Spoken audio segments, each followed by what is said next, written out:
Yo, j'espère que vous avez bu de l'eau et que vous allez ou que vous avez déjà fait du sport. Aujourd'hui, vous avez vu le titre. On va parler des complexes les plus ridicules que j'ai pu avoir étant petite, mais aussi des complexes que je peux toujours avoir maintenant. Parce qu'en vrai, je sais que vous avez grave kiffé ma vidéo sur l'alopécie. D'ailleurs, merci beaucoup. Pour ceux qui ne l'ont pas vue, je vous la mets en barre d'infos, et que cette vidéo a permis à beaucoup d'entre vous de s'identifier, de déculpabiliser, de décomplexer aussi. C'est clairement le but de mes vidéos. Et je sais que pas beaucoup de gens dans le fitness vous font part finalement de leurs complexes. Bah je me suis dit que moi, j'allais le faire. Et puis bah si ça peut en aider certains, enlever un poids sur la conscience de certains, et bah tant mieux, let's go.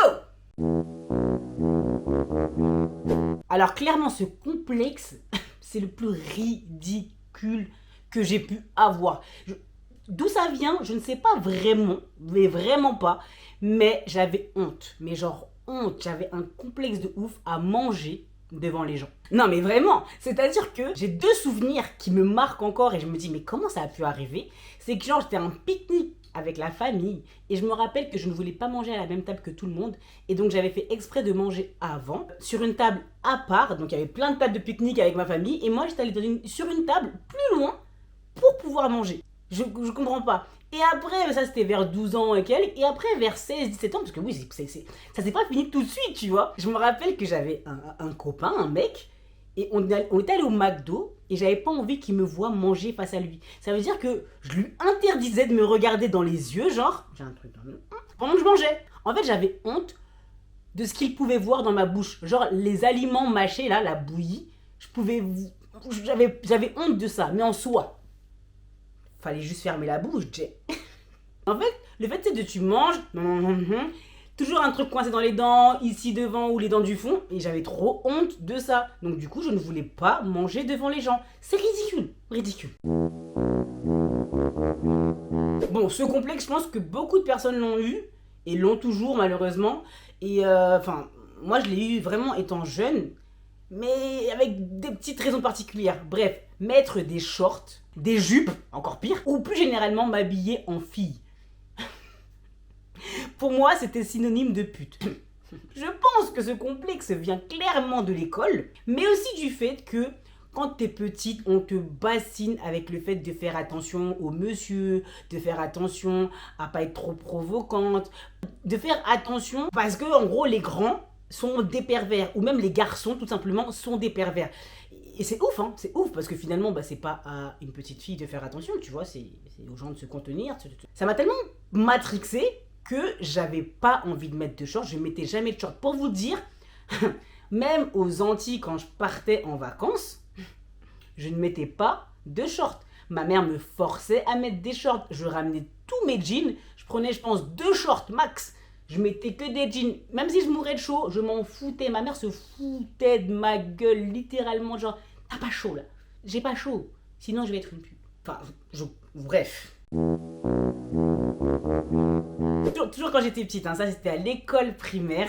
C'était le fait d'avoir un grain de beauté sur la bouche. En fait, le complexe, il était que à l'extérieur. C'est-à-dire que quand j'étais chez moi, je kiffais mon grain de beauté. Clairement, je le kiffais. Mais quand j'allais à l'école, on se foutait littéralement de ma gueule parce qu'on me disait en gros que j'avais un caca sur la bouche. C'est ridicule. Si vous saviez comment ça m'a atteint ce genre de petites remarques de merde, parce que je me disais justement que les gens voyaient le moindre petit truc, la preuve petit truc, pour te tailler, te complexer, te descendre.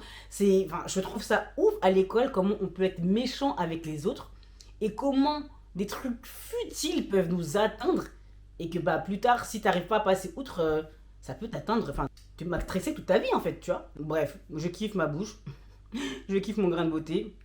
Next. Bon, clairement, celui-là, vous le connaissez, c'est mon alopécie, j'avais des chutes de cheveux, etc. J'en parle plus clairement dans la vidéo que je vous ai mentionnée juste avant, et elle est en barre d'infos. Pour ceux qui ne l'ont pas vue, on next sur le prochain complexe. Et là, on commence à rentrer dans des complexes qui sont un peu, entre guillemets, plus récents. Plus récents parce que je suis pas si jeune que ça. Mais ça, alors ça a été un complexe très très peu de temps. Je vous explique. J'ai eu des seins entre guillemets tôt, genre CM1, CM2, mais ils ont poussé légèrement. En fait, ils ont poussé comme là, ce que vous voyez. Genre, pas plus que ça. Alors que ma meilleure amie, par exemple, elle a eu des seins genre peut-être 1 an plus tard.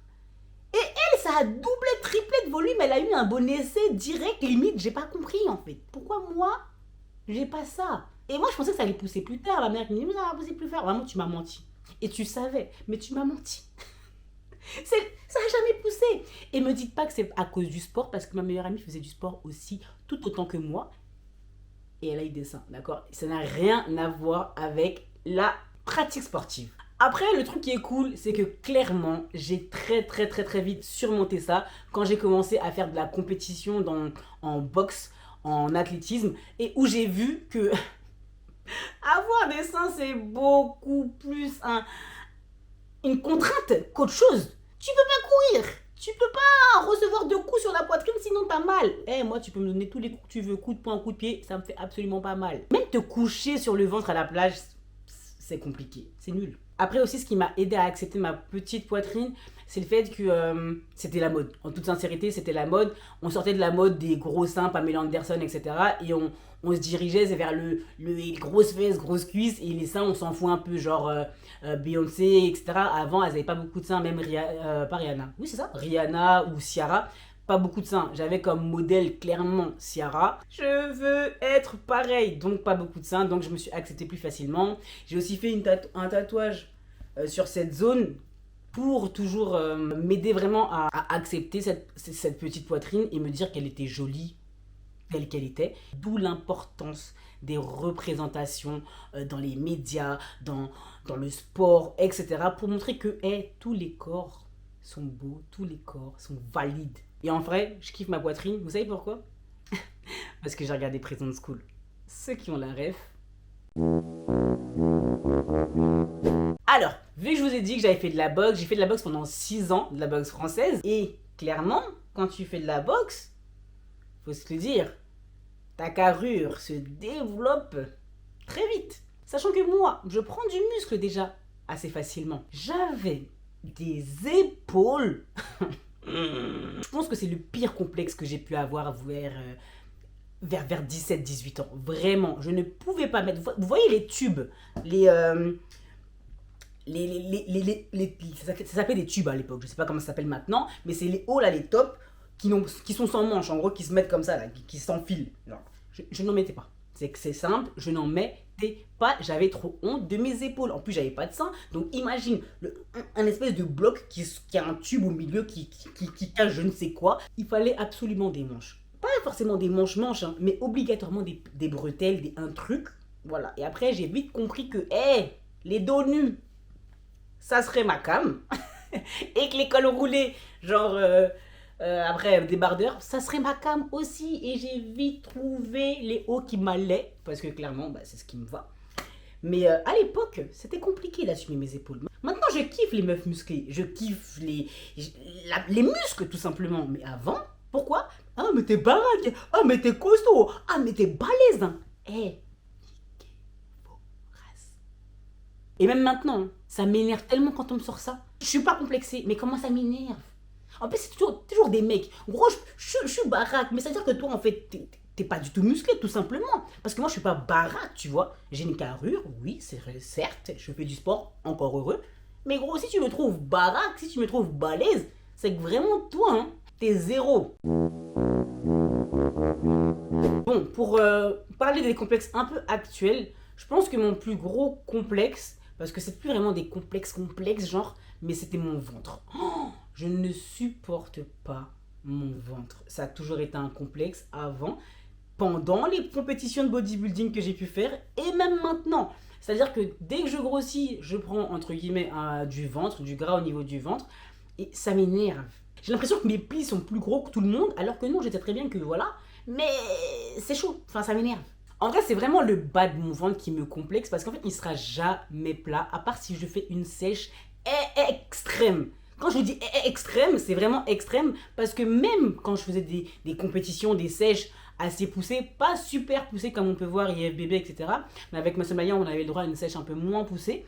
Mais déjà, je ne perdais jamais mon bas-ventre. Tu vois, j'avais des abdos, un six-pack, tout ce que tu veux. J'avais toujours un peu de ventre en bas. Donc en fait, il fallait que je pousse encore plus ma sèche. Ce que je me disais qui est impossible pour moi, c'est bon en fait. C'est bon. Ouais, c'est bon. Et bah clairement, bah c'est resté en fait. Enfin, genre, quand tu regrossis, bah, tu perds pas de cette zone-là, donc tu reprends un petit peu ici. Et en fait, j'ai toujours ce petit bidon là que tout le monde trouve mignon, qui m'énerve. Et aussi, bah, pour rester un peu dans cette déplie du dos. Me dites pas que c'est mignon, j'aime pas. Et on peut s'accrocher.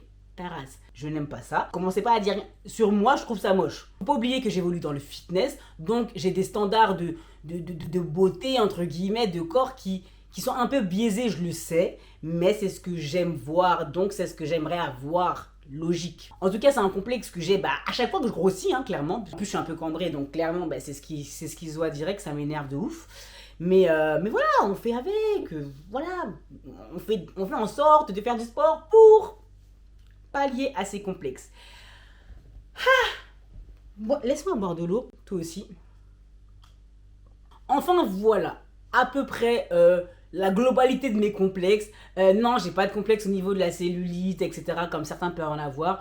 Parce que clairement, moi, par exemple, vu que j'ai du muscle et que j'arrive pas à le faire gigoter, quand j'ai du gras, quand j'ai de la cellulite, au moins quand je back it up, quand je twerk, ça bouge un peu parce que sinon c'est compliqué. Donc ça m'a jamais complexé de ouf. Mais en vrai c'est naturel. Dites-vous que vous pouvez twerker, wesh. Dites-vous que vous pouvez back it up et que ça bouge sans effort. Parce que quand ça bouge pas là, t'as beau bouger dans tous les sens, quand ça bouge pas, ça bouge pas. Après les gens ils pensent que tu casses ton dos alors que tu veux juste faire bouger un semblant de truc derrière toi qui ne bouge pas et...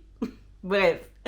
Mon conseil pour la fin de cette vidéo, ce sera de vous dire clairement, je vais pas vous dire assumez-vous, etc. Mais au contraire, faites du sport pour que vous puissiez au mieux vous sentir dans votre peau. Non pas parce que vous avez un corps de rêve, mais plutôt parce que vous travaillez chaque jour pour prendre soin de ce corps-là. Que ce soit physiquement, que ce soit alimentairement, que ce soit mentalement. Vraiment, travaillez sur vous, sur tous ces aspects-là. Et pour moi, en fait, c'est vraiment ça, avoir un body goal. Par exemple, moi, je crache pas sur les gens qui veulent avoir un summer body. Genre, c'est un objectif comme un autre. Finalement, t'es plus exposé à la vue de tous parce que t'es moins couvert, parce que tu sors plus, etc. Donc c'est totalement normal de vouloir cacher un peu ces complexes, de vouloir même les gommer, tu vois. Mais le truc qu'il faut faire, c'est travailler sur du long terme pour continuer à t'améliorer, à t'accepter, et donc être mieux dans ta tête et dans ton corps. En fait, prendre soin de soi, faut pas le faire pour les autres. Vous le faites pas pour les autres. Vous ne prenez pas soin de vous pour les autres. Vous le faites pour vous. Pour le regard que tu as sur toi-même. Et en tout cas, c'est vraiment comme ça que moi, personnellement, j'ai pu avoir confiance en moi. J'ai pu développer vraiment cette confiance en moi et être fière de ce que je suis, ce que j'étais, ce que je suis et ce que j'essaye, ce que j'aspire à devenir dans le futur. Être bienveillante en ne laissant pas finalement mon corps à l'abandon. Je travaille sur ce que j'aime un peu moins, mais je suis fière de moi, de mes capacités, etc. Voilà, donc du coup, j'espère que vous avez kiffé cette vidéo. Si vous avez kiffé la vidéo, vous savez déjà ce qu'il faut faire. Like la vidéo, commente pour me dire ton pire complexe ou ce dont tu es fier, tiens, sur ton corps, sur de toi-même, ta mentalité, etc., ta personnalité. Et puis, partage cette vidéo à quelqu'un qui peut en avoir besoin, avoir un petit coup de boost, etc. Et je te dis à bientôt pour une nouvelle vidéo. Cet été, ça va être le feu. Vlog sur vlog sur vlog, sur vidéo sur vidéo sur vidéo. Du coup, abonne-toi, que ce soit ici, que ce soit sur Instagram, où tout est mentionné. Comme ça, on se motive ensemble. Tchuss.